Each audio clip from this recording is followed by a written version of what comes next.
Forget everything you think you know about classical music. Before the stadium lights, the leather jackets, and the pyrotechnics, there was a man in 18th century Venice who was doing it all first. They called him the Red Priest because of his shock of ginger hair, but he wasn't your typical man of the cloth. He was a virtuoso, a rule breaker, and, to be honest, the original rock star.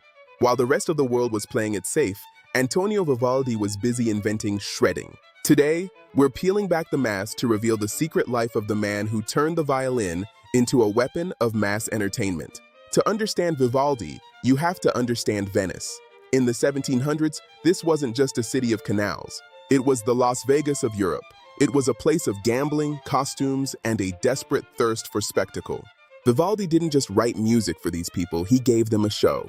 He was the director of music at the Ospedale della Pietà, an orphanage for girls. But he turned it into the hottest ticket in town. People traveled across continents just to hear the Red Priest's orchestra. Why? Because it wasn't just music, it was an experience. Vivaldi's genius was in his special effects. In an era before IMAX, he used strings to create 4D experiences.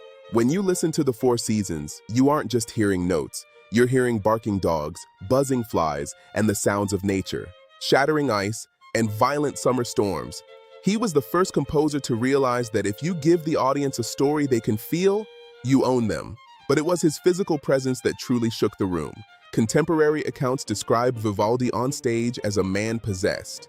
His fingers moved so fast that audiences were genuinely terrified. One witness wrote that his playing was unbearable because it was so intense. Sound familiar? That's the same energy people felt when they first saw Jimi Hendrix set a guitar on fire. Vivaldi lived in the tension between his duties as a priest and his life as a superstar. He allegedly stopped saying Mass because he had a respiratory issue, but rumor has it he just couldn't stop musical ideas from popping into his head mid-service. He chose the stage over the pulpit. He chose the applause of the crowd over the silence of the church. And in doing so, he paved the way for every solo virtuoso that followed, from Paganini to Prince. Antonio Vivaldi didn't just write old music. He captured lightning in a bottle and dared the world to listen. He proved that whether it's 1725 or 2025, showmanship is the heartbeat of a legend. So, who do you think is the Vivaldi of today? Which modern artist brings that same Red Priest energy to the stage?